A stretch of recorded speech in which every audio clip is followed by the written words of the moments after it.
हमारे सप्त चक्रों में से माथे के ठीक बीचों बीच आज्ञा नाम का चक्र है, जो स्वभाव से ही दिव्य प्रकाश से प्रकाशित होता रहता है। उस चक्र पर ध्यान लगाने से ऊर्जा का प्रवाह बढ़ता चला जाता है और प्राणायाम, योगासन, मंत्र का जाप, गुरु से शक्तिपात पाने पर ये शक्ति मूलाधार चक्र की ओर जाने लगती है, जहाँ मूलाधार का अनंत रहस्यमय संसार धीरे धीरे प्रकट होने लगता है। सबसे रहस्यमय, सबसे कठिन और सबसे दिव्य मूलाधार चक्र को माना जाता है। इसी मूलाधार चक्र के जागरण के लिए हमें सर्वप्रथम आज्ञा चक्र का भेदन करना होता है। दोनों नासिकाएं माथे के पास बिंदु में जाकर मिलती हैं और ये बिंदु मूलाधार चक्र के प्रकाश से जाकर जुड़ता है, जहाँ रहस्यमयी कुंडलिनी शक्ति एक सर्पिणी के भीतर छिपी हुई है।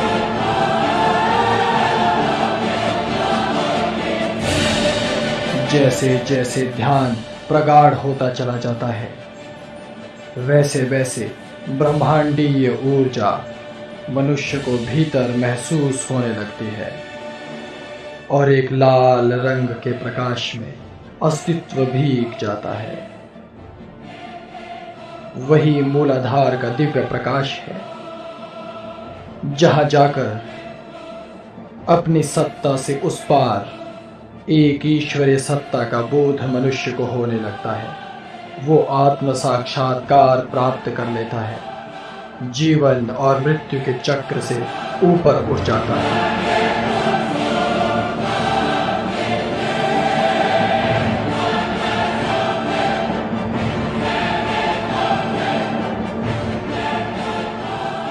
ध्यान की अवस्था में गहरा और गहरा उतरते उतरते ये प्रकाश आज्ञा चक्र पर इतना अधिक बढ़ जाता है कि संपूर्ण अस्तित्व मानो एक छोटे से बिंदु में सिमट गया है।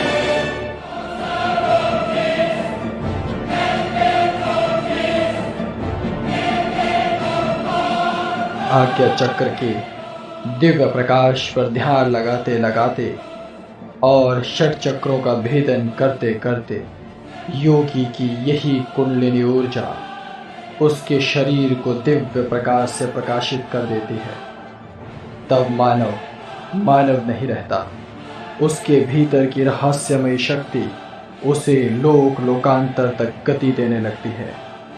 ऐसा योगी इस सृष्टि के एक एक रहस्य को जानने लग जाता है। सृष्टि की उत्पत्ति से लेकर सृष्टि के विनाश चक्र को जान लेता है। इस चक्र से मुक्त होकर अपने सप्त चक्रों को जागृत कर महासमाधि में लीन होने लगता है। हमारी रीढ़ की हड्डी के भीतर सुषुम्ना नाम की नाड़ी को ही कुंडलिनी शक्ति का प्रमुख निवास स्थान माना गया है। रीढ़ की हड्डी के मूल में मूलाधार चक्र से लेकर क्रमशः मूलाधार, स्वाधिष्ठान, मणिपुर, अनाहत, विशुद्ध, आज्ञा और सहस्त्रहार नाम के सप्त चक्र होते हैं। मूलाधार से ये शक्ति धीरे धीरे ऊपर की ओर उठती चली जाती है और एक एक चक्र का भेदन करते हुए मस्तिष्क में जाकर स्थित हो जाती है। मूलाधार चक्र सबसे प्रमुख और आधार चक्र है। स्वाधिष्ठान चक्र की शक्ति अनंत है। मणिपुर और विशुद्ध चक्र संपूर्ण रहस्यों को समेटे हुए होते हैं। अनाहत और विशुद्ध चक्र